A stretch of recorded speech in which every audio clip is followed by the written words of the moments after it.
की हत्या हो रही है, यह बहुत अच्छी बात है। तमिलनाडु में बिहारियों की चुन चुन करके हत्याएं हो जाते हैं वहाँ, और जिस सरकार में बिहारियों की हत्याएं, सबसे प्रमुख काम यही था कि हत्यारों को पुरस्कृत करना, हत्यारों का साथ देना, माफी मांगनी चाहिए। और जो काम उन्होंने किया है उसके लिए बिहार कभी उनको माफ नहीं करेगा जब वह खुद। लेकिन एक बिहारी के नाते में आज बहुत ही दुखद दिन भी है कि जिस प्रकार से तमिलनाडु में बिहारियों की चुन चुन करके हत्याएं हो रही हैं, उसको लेकर जितनी भर्त्सना की जाए कम है। और इससे भी अफसोस की बात है कि बिहार के उप मुख्यमंत्री जाते हैं वहाँ, और जिस सरकार में बिहारियों की हत्याएं होती हैं उस सरकार के मुख्यमंत्री को बधाई दिया जाता है, उस सरकार के मुख्यमंत्री को तोहफा दिया जाता है कि आपके राज्य में जिस प्रकार बिहारियों की हत्याएं हो रही हैं उसके लिए तेजस्वी यादव जी एमके स्टालिन को सम्मानित करते हैं। इससे दुखद स्थिति एक बिहारी के रूप में और कुछ भी नहीं हो सकता है कि हमारे लोगों को जहां पीटा जा रहा हो वहां बिहार का उप मुख्यमंत्री जाके उस मुख्यमंत्री को सम्मानित करता है। तेजस्वी यादव जी और पूरा राजद कुनबा हत्या की राजनीति में यकीन करता है। जब इनकी सरकार बिहार में थी 90 से 2005 तक, तब भी इनका सबसे प्रमुख काम यही था कि हत्यारों को पुरस्कृत करना, हत्यारों का साथ देना। और यही नीति के तहत आज तेजस्वी यादव ने जाकर तमिलनाडु में बिहारियों की हत्याओं पर शोक और क्षोभ व्यक्त करने के बदले मुस्कुराते हुए एक मेडल दे रहे हैं कि नहीं, आपके राज्य में जो बिहारियों की हत्या हो रही है यह बहुत अच्छी बात है। इससे एक बिहारी के रूप में हम सभी का सर शर्म से झुक जाता है। तेजस्वी यादव को बिहार की जनता से माफी मांगनी चाहिए, और जो काम उन्होंने किया है उसके लिए बिहार कभी उनको माफ नहीं करेगा जब वह खुद उस राज्य में जाकर के और बिहारियों के नफरत को वो बढ़ावा देने का काम कर रहे हैं। इसके लिए बिहार की जनता उनको कभी माफ नहीं करेगी। जो वह चोर दरवाजे से आके सरकार में घुसे हैं, और सरकार में इसलिए घुसे हैं कि बिहार में कानून व्यवस्था खराब करके बिहार में हत्या की राजनीति से आगे बढ़ने के लिए। और उससे भी दुखद बात है कि यही काम वह देश में घूम करके, तमिलनाडु में घूम करके, जहां कितने बिहारियों की हत्या हुई है इसका कोई डाटा अभी तक सामने नहीं आ रहा है। सारे बिहार के लोग डरे हुए हैं। आप सब के चैनल्स पर, अखबारों में जिस तरह की चीज़ें हम देख रहे हैं, हम लोगों ने भी उसके लिए संज्ञान लिया है। हम लोगों ने अपने अध्यक्ष से बात किया है, लेकिन तमिलनाडु में जो कुछ भी हो रहा है वह राज्य सरकार के संपोषित रूप से बिहारियों की हत्याएं की जा रही हैं। इसके लिए बिहार भारतीय जनता पार्टी बहुत क्षोभ व्यक्त करती है और मुख्यमंत्री से कहती है कि वह शीघ्र कार्रवाई करें। यह देश सभी का है, सभी देशवासी, कोई भी प्रांत का हो, भारत के किसी राज्य में सम्मान पूर्वक रह सकता है। लेकिन जो कुछ तमिलनाडु में हो रहा है वह बहुत ही गलत है। और मुख्यमंत्री से मैं पूछना चाहूँगा कि आपके कैबिनेट का एक सदस्य वहाँ जाता है और सम्मानित करता मुख्यमंत्री को तमिलनाडु के, इस पर नीतीश कुमार की जुबान नहीं खुलती है। अफसोस जरूर वह ट्विटर पे दे देते हैं कि बिहारियों की हत्याएं जो हो रही है वह बहुत दुखद है, जो अत्याचार हो रहा है, लेकिन अपने उप मुख्यमंत्री से नहीं पूछ रहे हैं कि वहाँ पर जाकर आप वहाँ के मुख्यमंत्री को क्यों सम्मानित किए। इसके लिए मुख्यमंत्री और यह पूरी जो महागठबंधन की सरकार है, यह सब कहीं ना कहीं दोषी हैं। और इसी कारण से जो हम आज खुशी का त्यौहार मनाते, आज भाजपा में यहाँ पर पटाखे छूट रहे होते जीत के, लेकिन अपने बिहारी मजदूरों के सम्मान में हम केंद्रीय नेतृत्व को धन्यवाद तो जरूर देते हैं, लेकिन पूरे बिहार भारतीय जनता पार्टी आहत है जो कुछ भी तमिलनाडु में हो रहा है। स्वागत है। आज है 4 मार्च, दिन शनिवार। खबरों की ओर बढ़ने से पहले एक नजर सुर्खियों पर। बिहार में होली को लेकर पुलिस सख्त। इंटर के परीक्षार्थी इस दिन तक आंसर की पर दर्ज करा सकते हैं आपत्ति। अब बोलकर बुक कर सकेंगे ट्रेन की टिकट। नालंदा में जहरीली शराब से मौत पर 3-3 लाख रुपए मुआवजा देने का आदेश जारी। की हार के बाद रोहित शर्मा का बयान। अब चलिए बढ़ते हैं बिहार के अब तक की 25 बड़ी खबरों की ओर विस्तार से। बिहारी बर्थडे स्पेशल में आज हम बात करेंगे फणीश्वर नाथ रेणु के बारे में। फणीश्वर नाथ रेणु का जन्म आज ही के दिन 1921 में हुआ था। यह प्रेमचंद युग के बाद के आधुनिक हिंदी साहित्य के सबसे सफल और प्रभावशाली लेखकों में से एक थे। फणीश्वर नाथ रेणु मैला आंचल के लेखक है, जिसे प्रेमचंद के गोदान के बाद सबसे महत्वपूर्ण हिंदी उपन्यास माना जाता है। फणीश्वर नाथ रेणु समकालीन ग्रामीण भारत की आवाज को बढ़ावा देने के लिए सबसे अच्छी तरह से जाने जाते हैं। उन्हें आंचलिक उपन्यास की शैली के माध्यम से और उन अग्रणी हिंदी लेखकों में रखा गया है जिन्होंने क्षेत्रीय आवाजों को हिंदी साहित्य की मुख्यधारा में लाया है। रेणु बंगाली उपन्यासकार सतीनाथ भादुड़ी की बहुत करीबी सहयोगी थे। रेणु को तत्कालीन राष्ट्रपति वराहगिरी वेंकटगिरी ने 21 अप्रैल 1970 को पद्मश्री अवार्ड से सम्मानित किया था, लेकिन 4 नवंबर को पटना में लोकनायक जयप्रकाश नारायण के नेतृत्व में प्रदर्शन के दौरान जब पुलिस ने निहत्थे लोगों पर लाठियां बरसाई तो उन्होंने आपातकाल के विरोध में न केवल बिहार सरकार की ओर से मिलने वाली 300 रुपए की पेंशन को लौटा दिया, बल्कि पद्मश्री अवार्ड को भी पापश्री का अवार्ड कहकर वापस कर दिया। रेणु की रचना मारे गए गुलफाम पर तीसरी कसम फिल्म बनी है।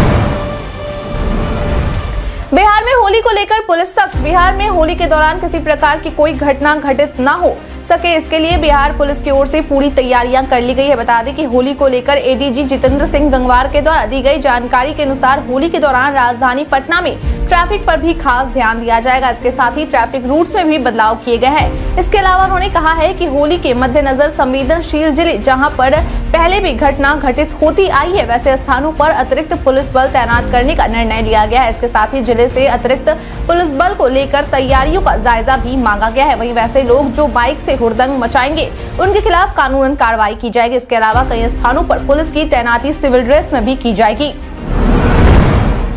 नालंदा में जहरीली शराब से मौत पर 3-3 लाख रुपए मुआवजा देने का आदेश जारी। राष्ट्रीय मानवाधिकार आयोग की ओर से बिहार सरकार को आदेश जारी कर यह कहा गया है कि नालंदा में जिन भी लोगों की मौत जहरीली शराब पीने से हुई है उन्हें सरकार की ओर से 3-3 लाख रुपए मुआवजे के रूप में दिए जाए। बता दें कि आयोग की ओर से इस काम को पूरा करने के लिए सरकार को 6 सप्ताह का समय दिया गया है। वहीं इस काम को पूरा करने के बाद सरकार के द्वारा मुआवजे के रूप में दी गई राशि के भुगतान का प्रमाण समेत सचिव रिपोर्ट आयोग के सामने रखनी होगी। आपकी जानकारी के लिए बता दें कि 2022 में नालंदा के सोहसराय थाना इलाके में जहरीली शराब पीने से करीब 12 लोगों की मौत हो गई थी, जबकि 2 लोगों ने अपनी आंखों की रोशनी खो दी थी, जिसके बाद इस मामले को लेकर आयोग में शिकायत की गई थी, लेकिन आयोग के द्वारा सरकार पर ही सवाल उठाया गया था। मालूम हो कि मुख्यमंत्री नीतीश कुमार के द्वारा साफ साफ मना कर दिया गया था कि जहरीली शराब से मरने वालों को किसी प्रकार का कोई मुआवजा सरकार की ओर से नहीं दिया जाएगा। पटना में मेट्रो स्टेशन पर लगेगा solar energy panel. Patna metro स्टेशनों में भविष्य में काम आने वाले तकनीकी और सोलर एनर्जी प्रोडक्शन की क्षमता और एनर्जी की कमी की भरपाई को ध्यान में रखते हुए एक योजना तैयार किया गया है, जिसके तहत पटना मेट्रो के कुछ चुनिंदा स्टेशनों और रखरखाव डिपो की छतों पर सोलर एनर्जी पैनल से जुड़े ग्रिड स्थापित किए जाएंगे जो स्वच्छ और ग्रीन एनर्जी का प्रोडक्शन करेंगे, जिसका उपयोग पटना मेट्रो स्टेशन पर लिफ्ट संचालन, प्रकाश व्यवस्था, अग्निशमन प्रणाली जैसे कार्यों में किया जाएगा। आपकी जानकारी के लिए बता दें कि ये पैनल हर दिन लगभग 6.5 मेगावाट बिजली का उत्पादन करेगी। बता दें कि पटना मेट्रो के द्वारा किए जा रहे इस प्रयास से न केवल कार्बन फुटप्रिंट कम करने में और भविष्य में लगातार ऊर्जा की आपूर्ति बनाए रखने में मदद करेगा, बल्कि भारत सरकार की 2030 तक नवकरणीय एनर्जी स्रोतों से 50% संचित विद्युत ऊर्जा और 2070 तक जीरो कार्बन एमिशन लक्ष्य की प्राप्ति के भी अनुरूप काम करेगा। नालंदा मेडिकल कॉलेज के डॉक्टर के लापता होने को लेकर एडीजी ने कही ये बात। बुधवार की शाम नालंदा मेडिकल कॉलेज के फार्माकोलॉजी विभाग के अध्यक्ष एवं परीक्षा नियंत्रक डॉक्टर संजय कुमार लापता हो गए हैं। बता दें कि उनकी कार गुरुवार की सुबह गांधी सेतु के पास से लावारिस हालत में बरामद की गई थी। मालूम हो कि गाड़ी से उनके दोनों मोबाइल और चश्मा को भी बरामद किया गया है। वहीं इस मामले को लेकर एडीजी जितेंद्र सिंह गंगवार के द्वारा कहा गया है कि पत्रकार नगर थाने की पुलिस को इस बात की जानकारी डॉक्टर की पत्नी प्रोफेसर सालनी के द्वारा दी गई थी। उन्होंने कहा कि फिलहाल इस मामले को लेकर पुलिस के द्वारा गंभीरता पूर्वक छानबीन की जा रही है। सीसीटीवी फुटेज, मोबाइल फोन और सोशल मीडिया को भी पुलिस के द्वारा खंगाला जा रहा है ताकि किसी प्रकार की कोई जानकारी पुलिस के हाथ लग सके। उन्होंने कहा कि डॉक्टर की छानबीन के लिए एसडीआरएफ और एनडीआरएफ की टीम को भी लगाया गया है, क्योंकि उनकी गाड़ी गंगा नदी के ऊपर बनी पुल पर मिली थी। बता दें कि खबर लिखे जाने तक यही बात निकलकर सामने आ पाई है कि पुलिस के द्वारा जांच पड़ताल जारी है। बिहार के लोगों को मार्च में झेलनी होगी प्रचंड गर्मी। बिहार में गजब की गर्मी पड़ती है। इस बार मार्च महीने के शुरू होते ही धूप तीखी लगने लगी है। मौसम विभाग ने जता दिया है कि इस बार मार्च का महीना लू लेकर आएगा। पहले अप्रैल के अंतिम सप्ताह में लू का आगमन होता था, अब ऐसा नहीं है। लू मार्च के महीने से शुरू हो जाएगी। ऐसा पहली बार होगा जब मार्च में गुलाबी ठंड की जगह गर्मी पड़ेगी। खासकर दक्षिण पश्चिम बिहार के जिले कैमूर, बक्सर के अलावा भोजपुर में स्थिति विकट हो सकती है। मार्च अप्रैल में लू अपनी पूरी रफ्तार में होगी। इतना ही नहीं, पूरे मार्च अधिकतम तापमान सामान्य से ज्यादा होगा। इस महीने पछुआ का प्रवाह भी तेज होगा, लेकिन सर्द हवा की जगह वो गर्म हवा होगी। मौसम वैज्ञानिक की माने तो सुबह और रात के समय गुलाबी ठंड रहेगी। वहीं दूसरी ओर मौसम विभाग की ओर से बदलते मौसम के बीच लोगों को सावधानी बरतने के लिए कहा गया है। गर्मियों में होने वाले वायरल बीमारियों पर डॉक्टर दिवाकर ने कही बड़ी बात। बिहार में अचानक से तापमान में हुए बदलाव के बाद से अस्पतालों में मरीजों की संख्या में इजाफा हुआ है। खासकर सर्दी, खांसी और बुखार के मरीजों की संख्या में बढ़ोतरी देखी गई है। शुरुआती गर्मियों में होने वाले फ्लू को लेकर बिहारी न्यूज को दिए गए साक्षात्कार में डॉक्टर दिवाकर तेजस्वी ने बताया है कि इन दिनों लोगों को कोल्ड, कफ और खांसी जैसी समस्याएं सामने आ रही है। साथ ही साथ फ्लू जैसे हालात भी देखने को मिल रहे हैं। इन दिनों अस्थमा वाले मरीजों को सबसे ज्यादा सावधानी बरतने की जरूरत है। ऐसे में उन्होंने साफ साफ कहा है कि गर्मियों के शुरुआती समय में हमें सचेत रहने की जरूरत है। सुबह शाम जिस तरह से तापमान में कमी और दिन चढ़ने के साथ ही तापमान में बढ़ोतरी देखने को मिलती है, उससे हमें बचना है। बच्चे और बुजुर्गों को ज्यादा सावधान रहने की जरूरत है। लोगों को काढ़ा, तुलसी युक्त चाय पीने की जरूरत है। दिन में अगर गर्मी लगती है तो ज्यादा ठंडा पानी न पिए। ज्यादा परेशानी होने पर डॉक्टर से संपर्क करें। इंटर के परीक्षार्थी इस दिन तक आंसर की पर दर्ज करा सकते हैं आपत्ति। बीते दिन बिहार विद्यालय परीक्षा समिति के द्वारा इंटरमीडिएट वार्षिक परीक्षा 2023 का आंसर की जारी कर दिया गया है। बता दें कि जारी किए गए आंसर की में परीक्षार्थियों से पूछे गए 50% ऑब्जेक्टिव प्रश्नों का आंसर शामिल है, जो परीक्षार्थी बिहार बोर्ड की आधिकारिक वेबसाइट biharboardonline.bihargovernment.in पर जाकर चेक कर सकते हैं। वहीं अगर किसी परीक्षार्थी या अभिभावक को आंसर की पर आपत्ति है तो वह समिति की वेबसाइट पर 6 मार्च की शाम 5 बजे तक अपनी आपत्ति दर्ज करा सकता है। बता दें कि आपत्ति दर्ज करने के लिए सबसे पहले परीक्षार्थियों को बिहार बोर्ड की आधिकारिक वेबसाइट को खोलना होगा। इसके बाद दिए गए लिंक पर रजिस्टर रिगार्डिंग आंसर की इंटर एग्जाम 2023 या objection.biharboardonline.com पर क्लिक करना होगा और अपनी शिकायत को दर्ज कर देना होगा। अब बोलकर बुक कर सकेंगे ट्रेन की टिकट। IRCTC के द्वारा लगातार यात्रियों की सुविधाओं को देखते हुए नए बेहतरीन अपडेट लाए जाते हैं। वहीं अब एक बार फिर IRCTC यात्रियों के लिए एक ऐसा अपडेट लेकर आने वाला है जिसकी मदद से यात्रियों को टिकट बुकिंग करने के पहले की तुलना में काफी आसानी होगी। बता दें कि IRCTC के द्वारा लाए जा रहे अपडेट के अनुसार यात्री अपना टिकट बोलकर बुक करवा सकते हैं। बता दें कि IRCTC के द्वारा अपने चैट बॉक्स में एक बड़ा बदलाव किया जा रहा है। इस बदलाव के जरिए सिर्फ बोलकर ही यात्री बड़ी ही आसानी से टिकट बुकिंग कर सकेंगे। दरअसल IRCTC के द्वारा अपने चैट बॉक्स आस्क दिशा में परिवर्तन लाया जा रहा है, जिसके पहले फेज का ट्रायल सफल हो गया है, जिसके बाद ही यह उम्मीद की जा रही है कि लोगों को बहुत जल्द ही नई सुविधा मिल सकती है। मालूम हो कि इसकी मदद से आप टिकट की बुकिंग के साथ साथ टिकट को कैंसिल भी बोलकर कर सकते हैं। इसके अलावा आप कैंसिल किए गए टिकट के रिफंड की क्या स्थिति है, इसकी भी जानकारी ले सकते हैं। बिहारियों के साथ तमिलनाडु में हुए हिंसे को लेकर विजय सिन्हा ने CM नीतीश से की मांग। इन दिनों बिहार विधानसभा से लेकर सोशल मीडिया तक तमिलनाडु में हुए बिहारियों पर हिंसा को लेकर हंगामा मचा हुआ है। वहीं बीते दिन सदन में इस मामले को लेकर भाजपा के द्वारा जबरदस्त हंगामा करने के बाद मुख्यमंत्री नीतीश कुमार से मुलाकात करने मुख्यमंत्री के कक्ष में पहुंचे। बता दें कि मुख्यमंत्री से मुलाकात करने के लिए बिहार विधानसभा में नेता प्रतिपक्ष विजय सिन्हा, विधान परिषद में विपक्ष के नेता सम्राट चौधरी समेत 5 विधायक पहुंचे थे। इस दौरान मुख्यमंत्री नीतीश कुमार से मुलाकात करने के बाद नेता प्रतिपक्ष विजय सिन्हा के द्वारा मीडिया से बातचीत करते हुए कहा गया है कि हमारे द्वारा CM से यह मांग की गई है कि बिहार से एक सर्वदलीय टीम तमिलनाडु जाए और वहां इस मामले की जांच करे। जिसके बाद मुख्यमंत्री नीतीश कुमार ने DGP और मुख्य सचिव को पास बुलाकर कहा है कि एक अधिकारियों की टीम कल तमिलनाडु भेजी जाएगी। इसके साथ ही उन्होंने यह भी आश्वासन दिया है कि जो भी लोग वहां से वापस आना चाहते हैं उन्हें वापस लाया जाएगा। फिल्म अभिनेता पंकज त्रिपाठी और प्रोड्यूसर कमलेश मिश्र ने एक दूसरे को थमाया नोटिस। बिहार के रहने वाले फिल्म अभिनेता पंकज त्रिपाठी और प्रोड्यूसर कमलेश मिश्र के द्वारा फिल्म विवाद को लेकर एक दूसरे को नोटिस थमा दिया गया है। दरअसल आजमगढ़ फिल्म की शूटिंग 2015 में हुई थी और 2019 में यह फिल्म सेंसर बोर्ड के पास पहुंची, जिसके बाद अब 2023 में इस फिल्म का होर्डिंग लगा है। वहीं इस फिल्म के पोस्टर पर पंकज त्रिपाठी ने विरोध जताते हुए कमलेश मिश्र को नोटिस भेजा है, जिसमें उन्होंने कहा था कि इस फिल्म के रिलीज को लेकर उनके पास कोई जानकारी ही नहीं है। उन्होंने इस फिल्म के लिए केवल 3 दिन ही शूटिंग किया है और यह फिल्म शॉर्ट फिल्म थी, लेकिन पोस्टर ऐसे लगाया गया है जैसे यह कोई बड़ी फिल्म हो और उनका बस फिल्म में कोई मेन रोल हो। उन्होंने कहा कि उनकी तस्वीर का इस्तेमाल करके फिल्म को भुनाने की कोशिश की जा रही है। बिहारी पर्यटन में आज हम बात करेंगे जलालगढ़ किला के बारे में। जलालगढ़ किला भारत के बिहार राज्य के पूर्णिया जिले में स्थित एक लगभग 300 वर्ष पुराना दुर्ग है, जो वर्तमान में खंडर स्थिति में है। यह पूर्णिया नगर से लगभग 20 किलोमीटर उत्तर में है। जलालगढ़ किला अपने इतिहास के लिए प्रसिद्ध तो है ही, लेकिन यह किला एक और बात के लिए काफी मशहूर है। कई सारे किले गोलाकार के आकार में होते हैं, लेकिन जलालगढ़ का किला गोलाकार के रूप में नहीं बल्कि चतुष्कोणी के रूप में है, और यही इस जलालगढ़ किले की खासियत है। इसकी ऊंची ऊंची दीवारें नेपाल से होने वाली हमलों से अक्सर बचाया करती थी। विशेषज्ञों का कहना है कि इस किले को हिंदू और इस्लाम दोनों ही वास्तुकला में बनाया गया है। सन 1999 में इस किले को धरोहर के रूप में घोषित कर दिया गया था और अभी यह एक पर्यटन का स्थल बन चुका है।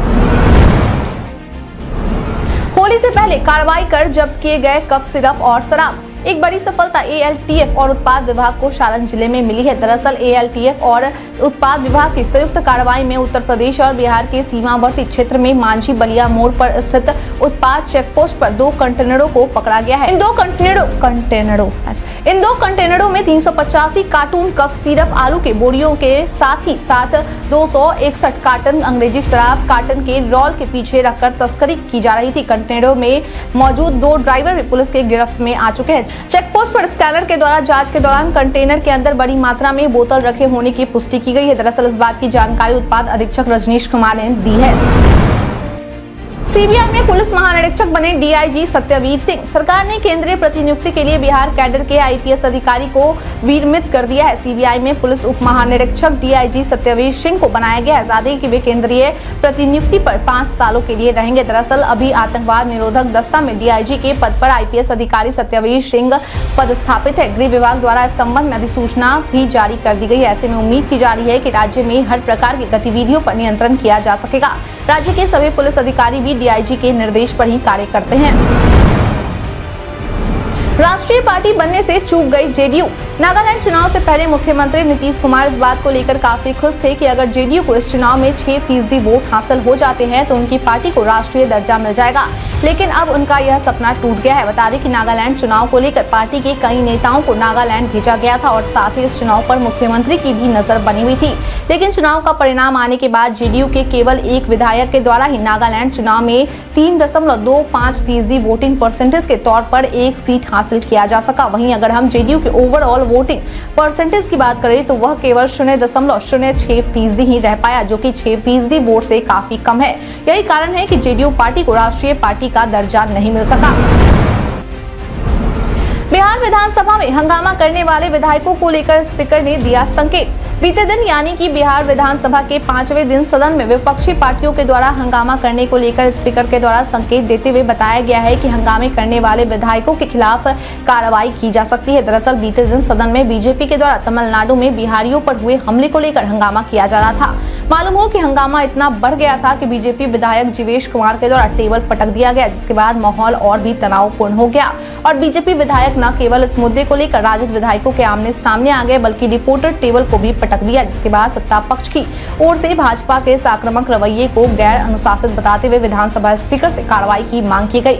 उसके बाद स्पीकर ने भाजपा सदस्यों के रवैये पर आपत्ति जताते हुए कार्रवाई करने की बात कही। इसके साथ उन्होंने कहा कि भाजपा विधायक जीवेश मिश्रा, जनक सिंह, लखेंद्र पासवान का आचार बेहद निंदनीय है।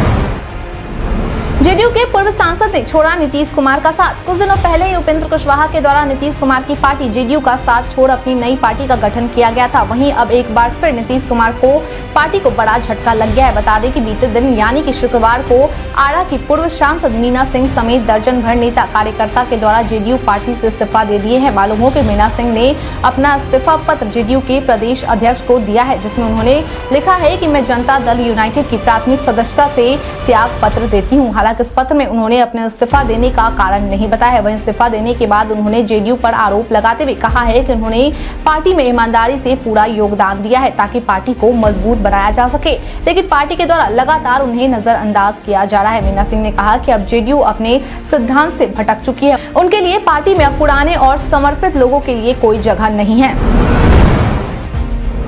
RCP सिंह ने बताया सीएम नीतीश को दिल्ली क्यों भेजना चाहते हैं RJD। बीते दिन RCP सिंह के द्वारा अपने ट्विटर पर एक वीडियो पोस्ट करते हुए बिहार सरकार पर जमकर हमला बोला गया। इसके साथ ही उन्होंने इस वीडियो में यह भी बताया है कि आखिर क्यों सीएम नीतीश कुमार को दिल्ली भेजने की चर्चा इन दिनों चल रही है। उन्होंने पत्रकारों से बातचीत करते हुए कहा कि अब बिहार में जो भी स्थिति आ गई है वह 2005 से भी बदतर है। उन्होंने कहा कि नीतीश कुमार को कह दिया गया है कि उन्हें प्रधानमंत्री पद के लिए उम्मीदवार बना देंगे, लेकिन जब वह रैली में गए तो किसी पार्टी के द्वारा उनका नाम ही नहीं लिया गया है। इसके पीछे बस यही एक कारण है कि आरजेडी के लोगों की बस यही चाह है कि तेजस्वी यादव किसी भी तरह बस जल्दी से मुख्यमंत्री की गद्दी पर आ जाए। सीएम नीतीश की मेन फ्रंट को लगा बड़ा झटका। मुख्यमंत्री नीतीश कुमार के द्वारा लगातार कोशिश की जा रही है कि बीजेपी के खिलाफ सभी विपक्षी पार्टियों को एक साथ किया जाए। ऐसे में नीतीश कुमार की यह ज्यादा कोशिश की थी कि अगर विपक्षी एकता में कांग्रेस को भी मिलाया जा सके ताकि मजबूत विपक्षी एकता के साथ लोकसभा चुनाव को लड़ा जा सके, लेकिन अब ऐसा लग रहा है जैसे नीतीश कुमार की विपक्षी एकता में कोई दम नहीं रहा है, क्योंकि किसी अन्य विपक्षी पार्टियों के द्वारा उनकी बातों में रुचि नहीं दिखाई जा रही है। मालूम हो कि एक तरफ जहां मुख्यमंत्री विपक्षी एकता को मजबूत करने में लगे हैं तो वहीं दूसरी ओर ममता बनर्जी ने यह ऐलान कर दिया है कि वह लोकसभा चुनाव 2024 अकेले ही लड़ेंगी। उन्होंने कहा है कि जो लोग भाजपा को हराना चाहते हैं वह हमारे ही पक्ष में वोट करेंगे, यह मेरा विश्वास है।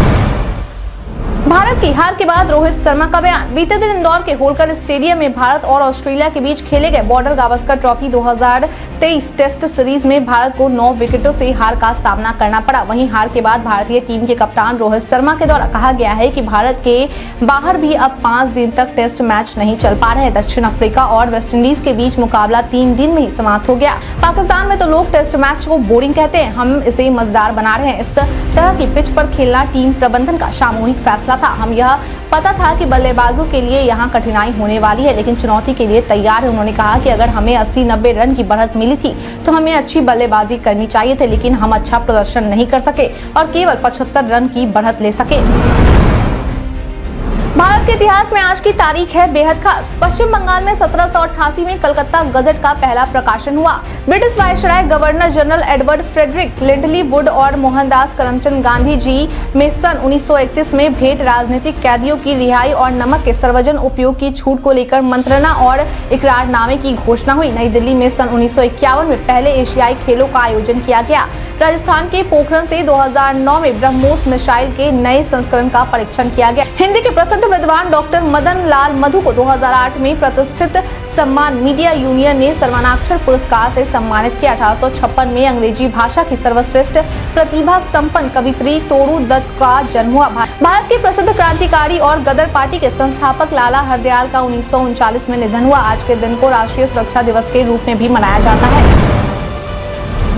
वायरल में आज हम बात करेंगे बीएसएफ इंडियन आर्मी के बारे में। सोशल मीडिया पर कई सूचनाएं वायरल होती है, लेकिन सभी सच हो ये जरूरी नहीं। ऐसी कड़ी में आज हम बात करेंगे बीएसएफ इंडियन आर्मी के बारे में। दरअसल पीआईबी ने अपने एक ट्वीट में लिखा है कि एक Facebook page BSF Indian army सीमा सुरक्षा बल के आधिकारिक हैंडल की नकल कर रहा है। पीआईबी ने अपने ट्वीट में आगे लिखा है कि ये एफबी अकाउंट फेक है। बीएसएफ का असली FB page official page BSF है। आधिकारिक जानकारी के लिए आप बीएसएफ की आधिकारिक वेबसाइट bsf.gov.in पर जा सकते हैं।